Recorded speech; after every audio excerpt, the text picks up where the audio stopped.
Listen, I love a nail set, okay? But if self-care only happens when you earn it, that's not self-care. That's a loyalty program, right? A manicure is not gonna fix your exhaustion. A manicure is not gonna fix your brain fog. A manicure is not gonna fix your burnout. So let's get into nervous system maintenance. Okay. Welcome to Shift Happens, Embrace the Change, the podcast that reminds you healing is possible, growth is messy, and transformation doesn't happen without disruption. I'm your host, Ashley, a trauma-informed life coach, author, and survivor turned guide. Here we talk real-life mindsets, identity breakthroughs, and the work it takes to live free, whole, and on purpose. Because sometimes the mess is the message. Today, we're talking about what true self-care actually is, especially if you're a working mom, a stay-at-home mom, or any woman whose free time is just doing things, but with different lighting. We're going beyond bubble baths and getting real about the kind of care your nervous system has been begging for. And I'm going to go ahead and apologize for the and the sniffles. I think I'm getting a head cold. I'm not really sure, but I have to get this out to you guys because it's a good one. Okay, so the problem with self-care online. Okay, what we see online, right? Okay, let's just say it out loud. Self-care has been marketed like it's a cute accessory, right? Like, treat yourself. And yes, don't get me wrong, I love a good treat. But here's the thing, if your self-care requires money that you don't have or time that you don't have and, let's see, childcare that you probably most definitely don't have, then it's not self-care. It's more like a fantasy, right? And what happens? You watch someone do a morning routine, and that includes lemon water, journaling, Pilates, a walk, a shower, a blowout. But when we are living in chaos and we see other people doing, or we see the highlight of a spot in the day where they're doing something, we think, must be nice, right? Meanwhile, we are brushing our teeth while someone is yelling, "Mom!" through the door like it's a hostage situation, right? So let's redefine this.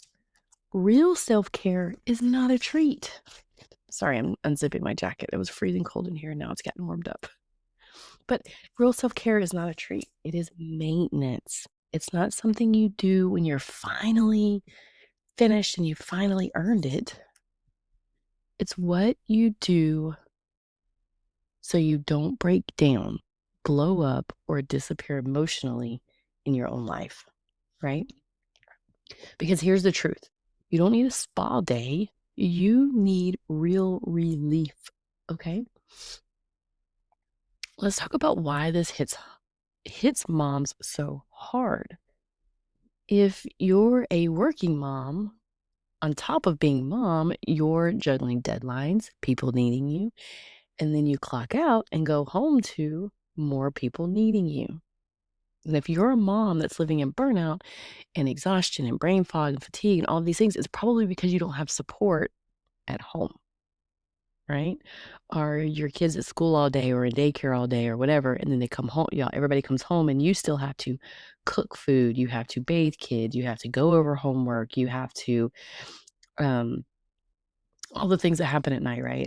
My kids don't go to school, so I don't have that same thing, but I remember it. I had a kid go to school. I remember what that was like, making sure the backpacks are ready, or if we do it in the morning, then it's chaos getting out the door, right? It's hard being a working mother. It's hard. And if you're a stay-at-home mom, let me be very clear, you are not just a stay-at-home mom. And guess what? You don't get to clock out, right? It's very funny how people compare working moms and stay-at-home moms. It's like, oh, you get to go to work all day and then you get to, I even fantasize about it. You get to go to work all day and then come home and then you get to be with your kids. But then when I had to do it, no, I missed out on my kids. I didn't want to not be. And that's okay. That's okay. But we have to know who we are. We have to know what suits us and what fits us and what kind of mom we are. And I didn't know that for many, many, many, many years. I didn't know what type of mom I was supposed to be or could be, right? Um, so let's go ahead and just kind of stop comparing work moms or working moms and stay-at-home moms, because they're both 24/7 jobs, right? Stay-at-home moms, your work is constant, repetitive, and sometimes invisible, because people just expect it from you, because that's just how life rolls, right? That's how life works. And then when you're the working mom, it's the same thing. You have to take care of people at work and then come home and keep things running there too, if you don't have the right support at home.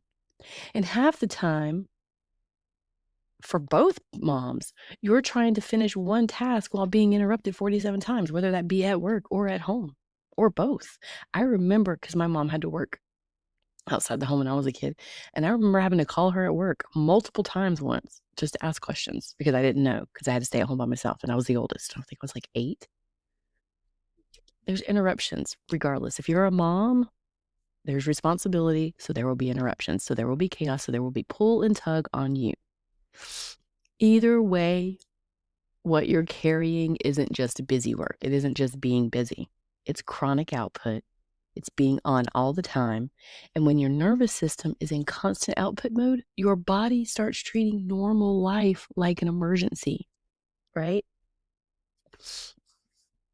And that's hard, because then your body is always living in amped up mode. Your nervous system is always going. Your nervous system is always alert, looking for. Your nervous system is always on. Your nervous system is always alert and always looking, but it's elevated. It's heightened when we're in an emergency. When we live life like we're in an emergency, then our nervous system is constantly in overdrive, right? And we don't want that. That's where health issues come in, and brain fog and all the different things. And that's also why you can sleep and still feel exhausted. You go to bed at night and you sleep 8-10 hours and then wake up and feel like you didn't even go to bed. That's why. That's why little things feel like big things. When we live in emergency, we also live in our emotional brain. And then those little things that our logical brain would understand are little get blown up, because our emotion brain is on, because we're living in emergency, right? That's why you're overstimulated by noise, by questions, by touch, by mess, by decisions, by all of it. It's too much. So if you've been wondering what's wrong with me, guess what, folks? It's nothing. There's nothing wrong with you. You are not broken. You are under-rested in ways that sleep doesn't fix. Okay, so let's get into rest and what rest is. Or some types of rest. I have another podcast specifically geared towards 7 types of rest, if you want to go check it out. But here's one in how we're going to apply them to motherhood. Okay. So here's where I want to give you a framework that's going to change everything for us as moms. And I am a work from home mom. I work from home. We homeschool. We are starting a homestead.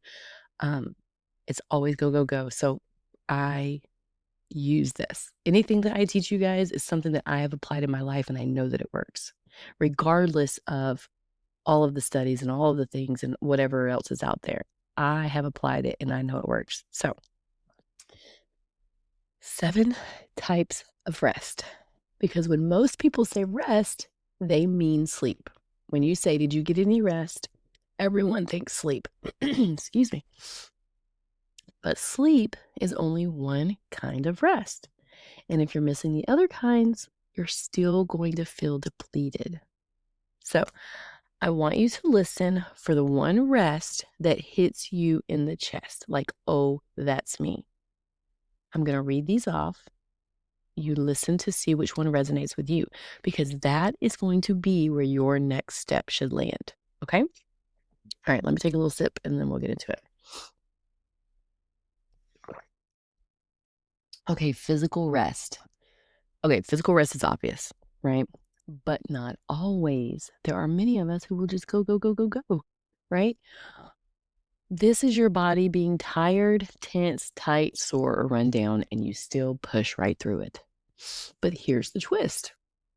Sometimes you're not lacking sleep, you're lacking recovery. It's not the sleep that you need, it's recovery. Now, here are some signs of that, and then I will give you some micro rests for it.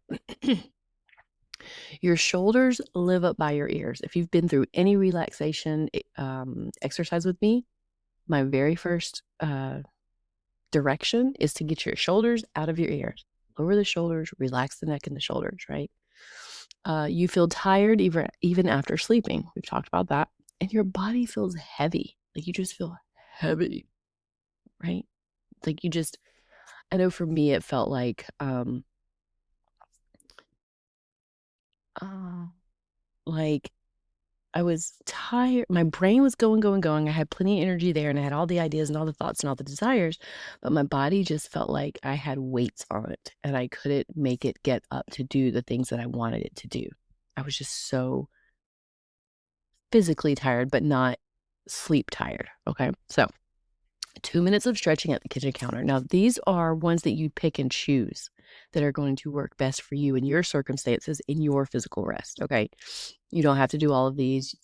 There might be other ones that you can find that work better, but these are the ones that I'm going to recommend because they're quick, easy, and we can use them.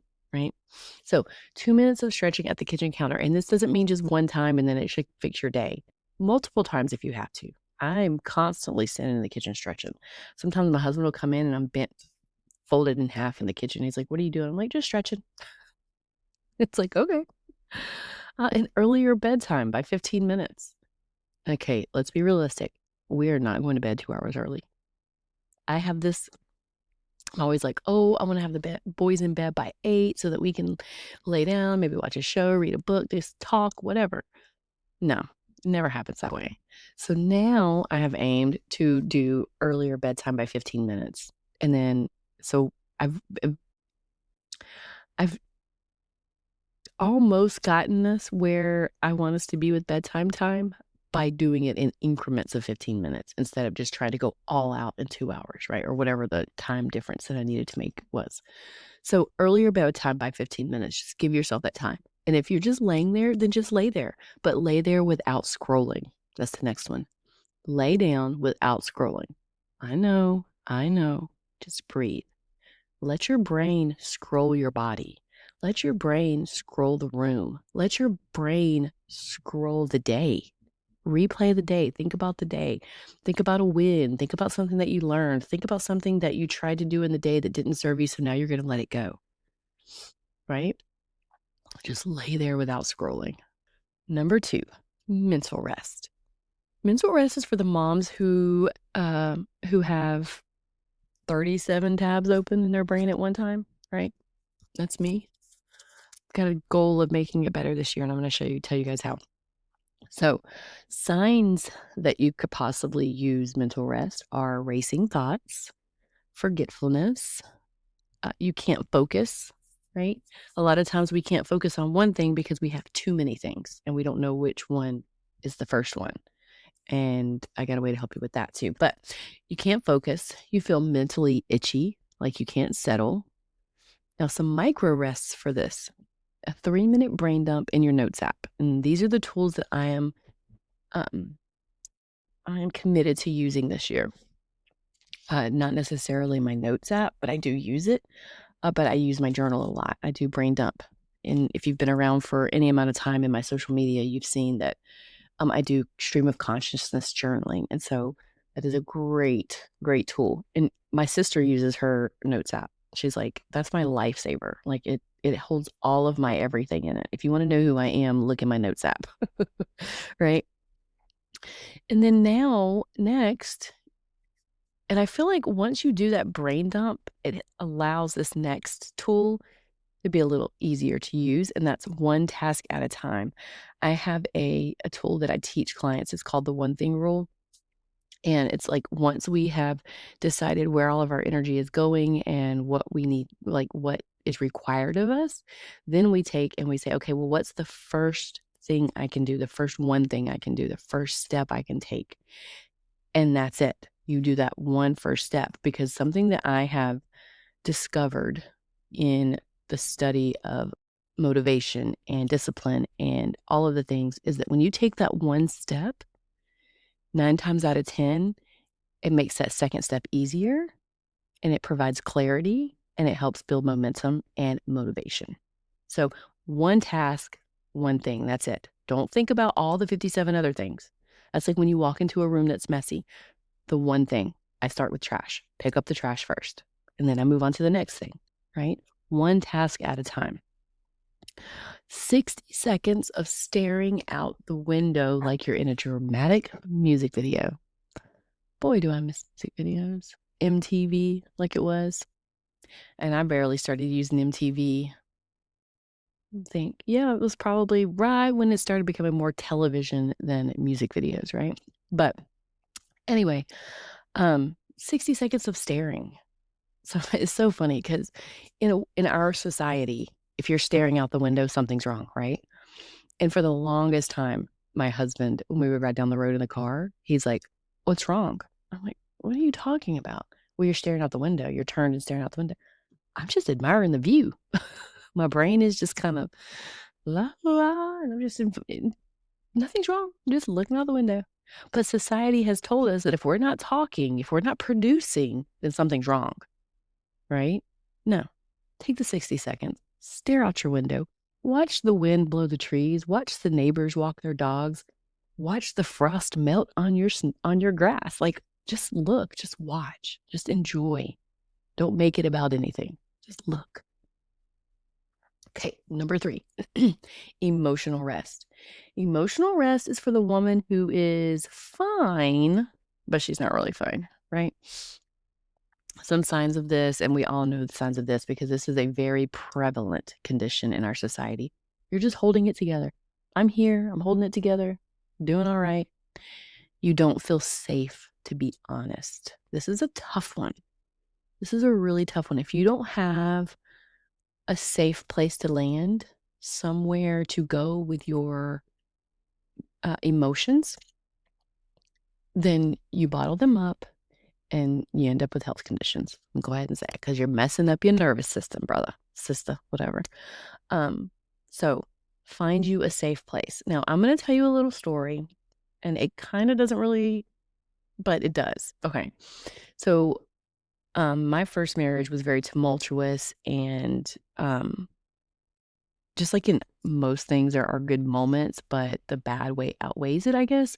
So anyway, it was a very tumultuous marriage, and I was scared. I really wanted to be out of it, but I didn't know how. I didn't know what to do. It was very, very. I was about 20, and I was standing in Walmart. I was looking at the dog food, and there was this other lady, and I really wasn't even looking at the dog food. I was just kind of dissociating. I was just kind of staring, I guess. I don't know. I'm not really even sure what I was thinking about. I don't really know what was happening in my head at the time, but I do know that I'm just dissociating. And then there's this lady next to me, and I look over at her when she walks up, and she smiles. I smile. Hey, I'm a Southerner. And we both look back at our stuff, and then I look at her and I say, I don't want to go home. It's funny now, but it wasn't funny then. It was very sad. And she just kind of looked at me and was like, "Oh, well, that's tricky." And then grabbed her dog food and walked away. Right? Now, I don't know that it was necessarily the safest place, to be honest, but it was an honesty that I needed to get off of my chest. And so, and I felt safe doing it there. Right? But usually in moments, what I'm talking about with this is you don't want to go to someone who's going to judge you. You don't want to go to someone who's going to try to give you advice. You just want to go to someone who's going to listen. You want someone who is going to take what you say and hold on to it for you, right? And just be there for you. You just want a landing pad. You just want a sounding off wall board, whatever it's called. So, and I've already skipped ahead. That's the micro rest for this, to find a safe person. But that's a sign. If you don't have a safe person, a safe place, if you don't feel safe to be honest, then you need some emotional rest. And then next, people please.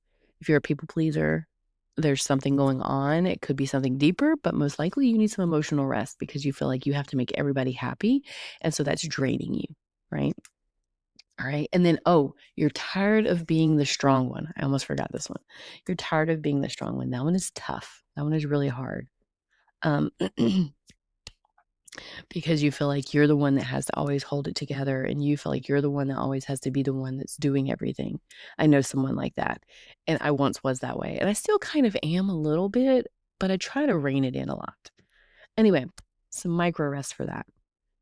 Telling the truth to one safe person, like I said, and I don't necessarily know if the lady in Walmart was a safe person, but I was safe in doing it. Letting yourself say, "That's too much for me right now," whether it be, taking on someone's emotional burden, like, because sometimes it's okay to not be a safe place, because sometimes we're not good at holding other people's stuff, or maybe we have too much going on, and that's okay. You can say no. You can say, "That's too much for me right now," or going to a party or taking on another obligation. Let yourself say, "That's too much for me right now." And then, of course, you guys know I'm gonna have to throw this in there. Find a therapist or find a coach or just go journal. Somewhere your feelings can exist without consequences. That's the goal. Okay, you do not want consequences. And I think that's probably why I felt safe with that lady at Walmart because there were no consequences. She didn't know me. She didn't know my ex. She didn't know anything. So I was safe. Right. So that's the goal, though. Somewhere where you can take your real feelings and lay them out and just it's called catharsis. It's very cathartic. You just put it all out without consequences. Okay? Because it's very important that you feel your feelings and you see your feelings and you acknowledge your feelings. Now, they might not always be appropriate to the situation. They might be bigger than needed or something like that, but it's important to always feel them. It's important to always experience them. It's important to always acknowledge them because when we're not, that's adding to our emotional disrest, unrest. Unrest would be the word, right? All right, social rest, number 4. Social rest is not becoming a hermit, it's getting honest about which relationships drain you. So, some signs of this are you feel exhausted after being around certain people. You dread events that you should enjoy, like, I don't know, a family dinner or going to the park with your kids, stuff like that. Or you feel like you have to perform, and that is so many of us today. We feel like if we're not go, go, go, do, do, do, then something's wrong, right? So, some micro rest for this. Cancel one non essential thing this month. What's one thing that you absolutely do not have to do that you can take off your plate? I'm sure there's at least one. Spend time with people that you can exhale around and set a boundary that protects your peace without writing a dissertation about it. I have another podcast coming for this one, you guys, so get ready. But this basically means set your boundary and then don't say anything else about it. Right? Like earlier I said that the quote I gave you that just isn't that's too much for me right now. That can be a boundary. That can be a boundary. Sorry, a big family gathering is just too much for me right now. And I'm a people pleaser, so I always say sorry because I feel like for some reason, and this is why I created the Boundaries podcast that I'm getting ready to release next week, is because I'm such a people pleaser and I'm such a Southerner that um, to say no feels rude. The way I was raised, you don't say no, right? And that's probably not the best way to be raised. I didn't raise my kids that way. My kids learned how to say no with respect, but I still struggle with that. So, I created a whole nother podcast about that. But anyways, that's what this is all about though. You can set a boundary, you can say no without having to over explain yourself. That's basically what that means. Sorry, it was a big long to get to that. All right, number 5, sensory rest. Sensory rest is the overstimulated mom. We've got noise, we've got screens, we've got touch, we've got bright lights, we've got clutter, we've got notifications. We have all of it. So, what are some signs here? First and foremost, most obvious, irritability. Irritability. Or you want to crawl out of your skin. Now, I've been there before. Like, just get me out of here. Like, I just couldn't do it anymore. It was too much. You snap quicker than you want to.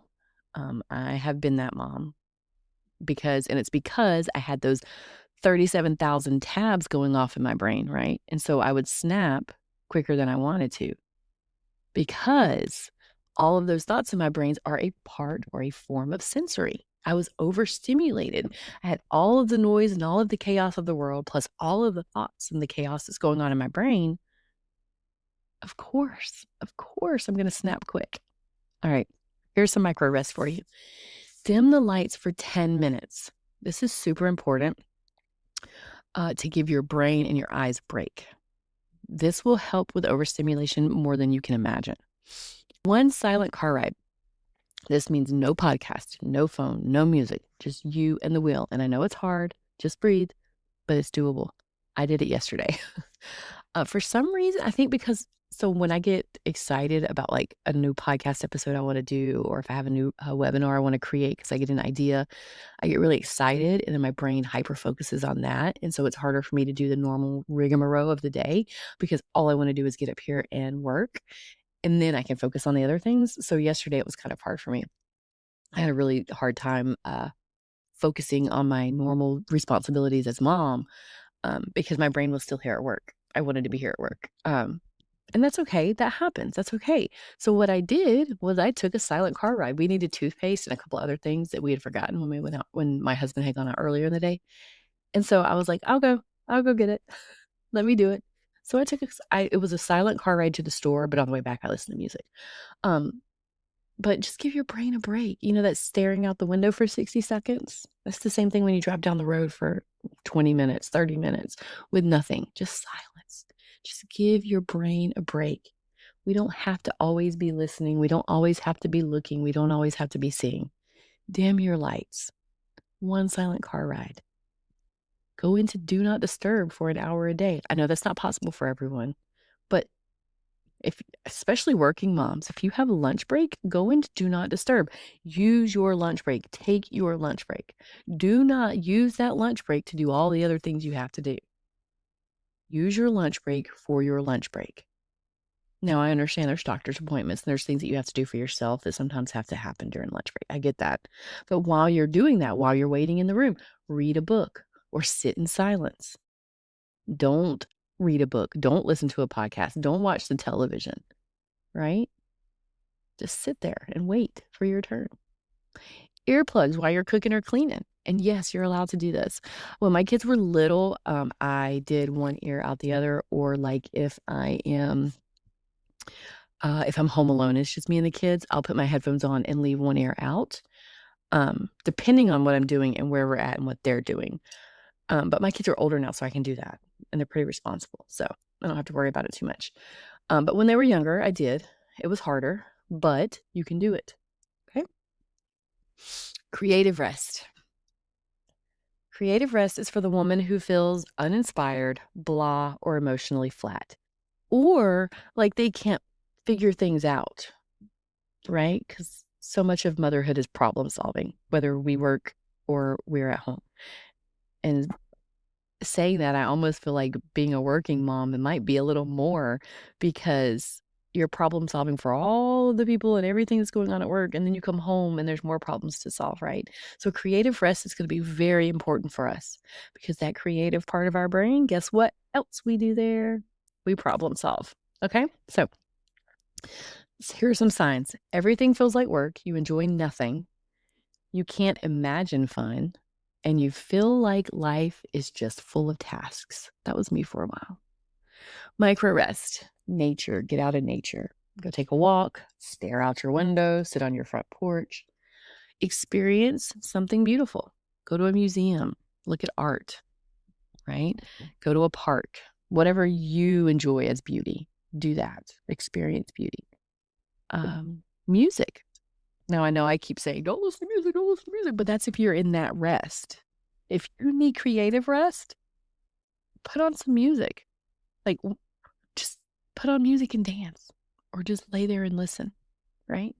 Read something that feeds you, not drains you. Now, I am guilty of this. I am guilty of like, oh, I'm going to read. And then I read a book about neuroplasticity. And while that doesn't drain me, it doesn't feed me creatively the way that I need to be fed.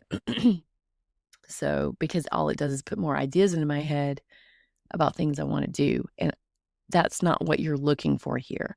What you're looking for here is to actually be creative and do those things. So, and it's really hard sometimes as working moms or work from home moms to separate, um, because we want to multitask. And so I want to read a book that's going to help me create a podcast, right? But no, because a podcast has a purpose, a reason, a goal. When we're creating to feed ourselves, we're creating for that. Like that's it. It is not to serve anyone else. It is not to do with anyone else, right? So let's take for instance my Legos, okay? Now, I last year for Christmas got a Mona Lisa and I got a roller skate that I love both, right? Well, the roller skate I wanted because I just wanted the roller skate. I thought it was so freaking cute. I love to roller skate. Me and my son roller skate. My daughter and I used to roller skate. I love roller skating. So I just got it because I wanted to roller skate. I wanted a roller skate. I wanted to build it. The Mona Lisa, I have a gallery wall in my living room. And actually, I think it's going to go in my bathroom. But in my bathroom, too, I have these big gold frames with some art that my daughter painted for me. Well, the Mona Lisa Lego set has a big gold frame. And so I wanted that one with the goal, with the purpose of actually hanging it on a wall, right? Because I'm a 13-year-old teenager. Hey, we live once. It's our house. We should enjoy it, right? If you don't like Legos hanging on the wall, then don't come to my house. Anyway, but the difference between those two Lego sets and one being creative and one not is the roller skate gave me a creative outlet where I didn't have to think about. Like I'm still thinking about where I'm going to put this thing when I finish it. Right? It's still causing a drain on me because I'm still not sure. Even though it's not unpleasant, it's not like I don't care, it's not bothersome. It's still a drain. It's still thought processing. It's still thought management, right? And so it doesn't feed me, it drains me. And that's how we have to look at things. It's not everything is not big and huge. Oh, I can't do that Lego set because it just drains me and I'm the worst person after I finish. And it's nothing to do with that. It doesn't have to be big. All of these little drains compound and make one big drain, essentially, right? If you think about it, if I'm doing all these tiny little things that are going to drain me, then absolutely I'm going to be drained. So don't only look for the big drains in your life. Look for the small ones. Okay, that was a little tangent, but oh, and that kind of plays into this one, create for fun, not productivity. And that's what I was getting to. The Lego sets for me, the roller skate was fun. The Mona Lisa is productivity. Even though I do enjoy it, it's still a productivity exercise, right? All right, number 7. This is a long one today, guys. I've been having some short ones lately. All right, number 7, spiritual rest. Spiritual rest is about meaning, okay? The rest you need when you feel disconnected from yourself, from God, from your higher power, from your purpose, right? So some signs of this is you feel empty even when life is full. That was me when I was trying to figure out, like, I knew, like, for a long time, I felt like I had made the wrong decision being a mom. I know that sounds bad, but for a long time, I felt like I made the wrong decision because I felt so pulled out of the home. But after a lot of work and deep diving and looking inside, I've learned a whole bunch about that, and it's a whole different thing. Um, but for a long time, I felt empty even when my life was full, right? And that was hard. That was real hard. And me coming back to my faith and looking for answers there has helped me to recover from that, right? So you feel lost, the same thing. I was in that same, like, I'm not sure, what's going on, right? I'm already in this, so now I need to figure out how to live it, right? And so that spiritual rest was really important for me. You're functioning, but you're not grounded. So you're doing all the things, and this is kind of the same gist. You're doing all the things, but you don't really feel any emotional connection to it. You are just kind of going with the flow, right? Here's some micro rest for you. First and foremost, prayer if you do it. And then meditation. I'm going to do like a prayer / meditation on this because when we look at the brain, and I'm pretty sure I've talked about this before in past podcasts, but when you look at the brain in prayer and you look at the brain in meditation, the same areas activate. So whether you're praying or you're meditating, you're doing the same thing for your brain. I use prayer. Prayer is huge for me. I'm teaching my kids how to use prayer for a spiritual rest. And what does that look like? Okay. I had to use this example with my son the other day. He and my husband had got into a disagreement about something. I don't remember what it was. Anyway, not part. I told him, I said, and he said to me, I just feel like I want to hit dad. And I said, I get that. I hear that. But in those moments, what we need to do is stop and close our eyes and pray. Dear God, I know hitting my dad is not the right answer. Please give me the whatever it is you need, right? Just pray. Pray through it. And that is a spiritual rest right then and right there. If you are in an altercation with someone and you feel a certain need or a certain urge that you know it does not align with your values or who you are or who you want to be, or it's not legal, take a moment, meditate, pray, stop, find that spiritual rest in that moment. Do a values check-in. What matters most right now? Set your boundaries, do whatever it is you need to do. But when we're talking about spiritual rest, we're talking about our spirit, our soul, just as much as our connection. Okay? A quiet moment of gratitude or surrender. Quiet moment of gratitude or surrender. So I personally, I do my Bible study in the morning, and then at the end, I write my gratitudes on the page in my Bible study book. And that's my moment, my quiet moment of gratitude. And that helps me remember the things that I have, the beauty in my life, and the things that are worth life for, right? Or worth life for, worth living for. What? And a community that anchors you. Now, this could be, and I mentioned earlier, finding meaning. Spiritual rest is about meaning, about finding your meaning, your purpose, what it is that anchors you, that gives you meaning and gives you soul satisfying happiness, right? And community can do that. Community is very often the place where that's found, whether that be community in your family or community in your neighborhood or community at a dog shelter or community at a homeless shelter, volunteering, food banks, picking up garbage. I have a friend who loves to just go and clean up her neighborhood. And it helps her feel like she's giving back to the neighborhood, she's giving back to the planet, and in her faith, she's giving back to the Lord. Right? And that anchors her, that helps her stay at peace inside, and now she has her kids doing it with her, it's really cute.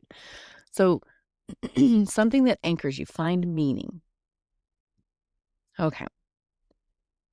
Now, what rest are you missing? Did any of those jump out at you?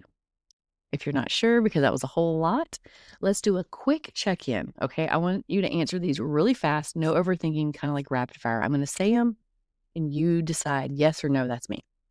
If you sleep but still feel tired, that might be physical rest or sensory rest. Shut off the phones, get off the TV. If your brain won't shut up, that's mental rest. Do some journaling, find an app, get some of that stuff out of your brain. If you're fine but secretly drowning, emotional rest. Find a safe place to land, offload some of that. If certain people feel like a second job, social rest. Set boundaries around that. Sorry, it's a little too much for me right now. I'm not going to hang out. Whatever it is. If noise makes you ragey, sensory rest. Headphones, earplugs. Take a walk outside. Dim room. 10 minutes in the dim. If joy feels far away, creative rest. Creativity for fun. And if you feel disconnected and unsure who you are right now, spiritual rest. Find it in the Lord, find it in your meditation, find it in community, but spiritual rest. So which one was yours? And now here's the key. You don't need to fix your whole life today. And let's just say you felt like all 7 of them were yours. Pick one. You need one small act of the right kind of rest. Which one stood out the most, and start there. Okay, so let's make this painfully practical. Okay, let's just do that. Because when people say prioritize yourselves, you know what, us moms here, right? Add another thing to your to-do list. and do it perfectly, right? That's what we hear. Now, real self-care is very often a math game of subtraction, right? Okay, so try this 3-step reset to maybe help reset what's going on. Step 1, name what's draining you. Not what's wrong with you, but what's draining you. It's not, I can't, whatever it is. It's not, I can't do whatever it is. It's the act of laundry every day, 15 times a day is draining me. I outsourced that to my husband. I do have a friend in Texas who outsources her laundry to a laundry service. She puts it on her front porch and then it comes back the next day. It's amazing. But name what's draining you, not what's wrong with you, what's draining you. Okay, we're not, everything is neutral. Nothing is wrong with us. We just have a lot of stuff on our plate. So what's draining you? Match the rest to the drain, whether that be outsourcing like my friend does with her laundry, or if, so for instance, if you're overstimulated, don't do mental rest. Match the rest to the drain, right? Don't do mental rest homework. Do sensory rest homework, right? If you're feeling disconnected from life, don't do physical rest. Do spiritual rest, right? Number 3, choose a micro rest that fits inside your life, not the life you wish you had. I wish life looked like this, so I'm going to do this micro rest because I think it might happen. No, because you probably don't need rest in that area to begin with. So here are some examples. Sensory rest. Sit in the car for 3 minutes in silence before walking inside. Now, as a mom with kids, what I tend to do is let the kids go in by themselves. Get your stuff, get out. I don't say it like that, but you guys go in, I'll grab everything. It gives me time by myself. I have clients who work out of the home. And so for them, especially the ones with the longer commutes, we do a 3-minute in the car, and then they have their commute. Depending on the commute, sometimes it's in silence, sometimes it's with music, depending on the rest they need, whatever it is. And then they do another 3 minutes before they walk in. And that's important because that helps keep us regulated to take on whatever's coming, right? All right, mental rest. Write down the 3 things swirling in your head. Just write them down. Don't do anything with them. Just write them down. Just get them out. The act of the hand writing the words on the paper allows the brain to process it and kind of tricks your brain to think you've already done something with it, so that it doesn't ruminate and stay and keep going. Emotional rest. Text one safe friend. I'm not okay today. I don't need advice. I just want to be honest. I just want to let somebody know that I'm in my feelings today and it's hard. I don't need any help. I'm okay. I'm just in my feelings and I needed to say it. All right, social rest. Say no to unnecessary commitment this week. Just say no. Like dare. Just say. And then you have physical rest. Stretch for 2 minutes while your coffee brews. Sometimes I just stop and stretch. Whatever. Creative rest. Listen to one song you love and don't do anything else. I like to dance. So just get up, just dance. Especially when I need like a creative break in here in the office. I just get up and wiggle and dance. So now your spiritual rest. 60 seconds of prayer. Something like, God, please help me come back to myself. Or you can go meditate.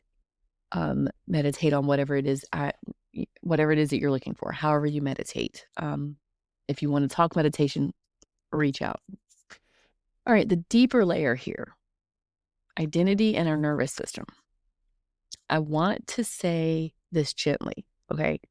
For a lot of us, the reason self-care feels hard is not about laziness, it's about our identity, the identity we have for ourselves. Somewhere along the way, we learned that rest is earned, help is weakness, doing nothing is selfish, and our value is tied to what we produce. So when you try to rest, your nervous system panics. You feel uncomfortable.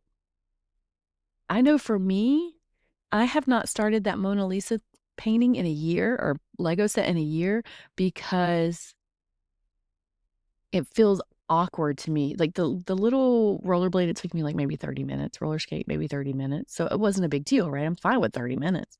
But this thing is going to take days.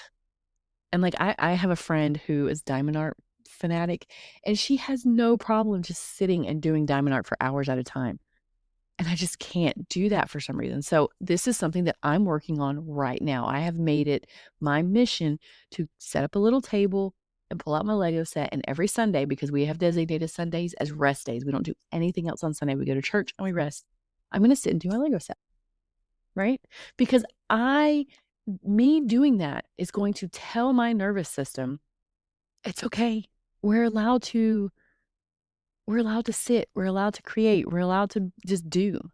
I don't have to always be creating something for life, right?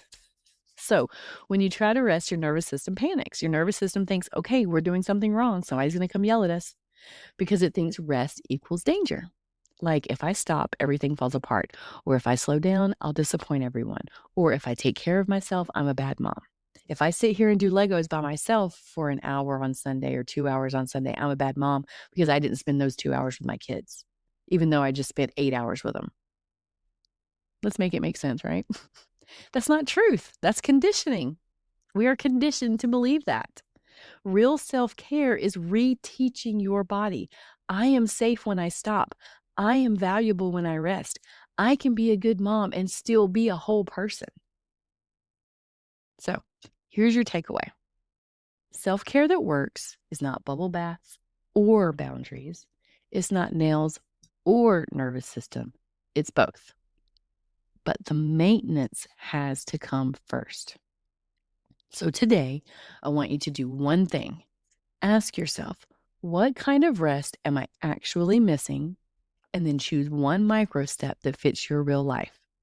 Because you don't need more pressure, you need support. And you deserve to feel like yourself again. Thanks for listening to Shift Happens.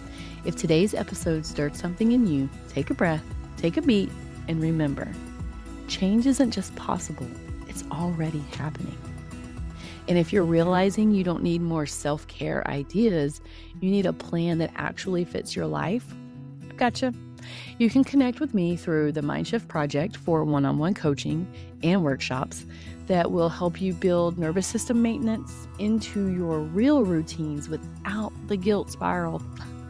Follow, subscribe, and share this with a mom friend who's running on fumes. And as always, be kind to yourself. You're shifting.